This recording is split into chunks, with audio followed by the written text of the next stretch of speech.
तमन्ना की वुसअत की किसको खबर है जहांजाद। जो है ना वो शायर का पेट्रोल होता है उस पर ही चलता है, तो उसको चलाएं और थोड़ा सा हिला के रखें महफिल को। जी शानी साहब।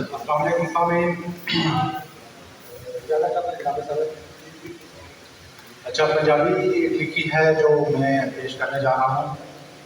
लिखा है कि डुबे उन्हां दे बेड़े रहिंदे, डुबे उन्हां दे बेड़े रहिंदे, इश्क दे घर विच जेड़े रहिंदे। डुबे उन्हां दे बेड़े रहिंदे, इश्क दे घर विच जेड़े रहिंदे, ते इश्क दे कैदी मुड़दे नहीं जे। इश्क दे कैदी मुड़दे नहीं जे, दर्द उन्हां भी सेड़े रहिंदे। इश्क दे कैदी मुड़दे नहीं जे, दर्द उन्हां भी सेड़े रहिंदे।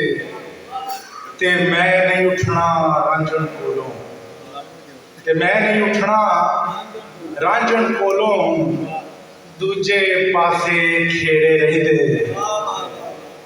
मैं नहीं उठना रांझण कोलों, दूजे पासे खेड़े रहिंदे, ते इश्क दा असल धक्के ठुंडे।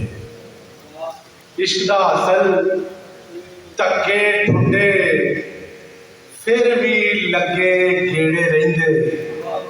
इश्क दा असल धक्के ठुंडे, फिर भी लगे गेड़े रहिंदे, ते सजदे डिग्गियां अगों लंघदा, ते सजदे डिग्गियां अगों लंघदा, इनू होश भी केड़े रहिंदे।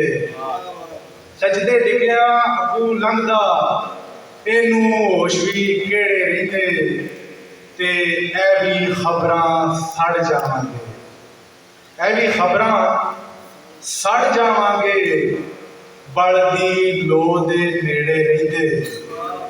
ऐ भी खबरां सड़ जावांगे, बलदी लो दे नेड़े रहिंदे। लुटिया घर जड़ा इश्क निशानी, लुटिया घर जड़ा इश्क निशानी, उस घर दे सुंजे वेड़े। बहुत शुक्रिया जनाब।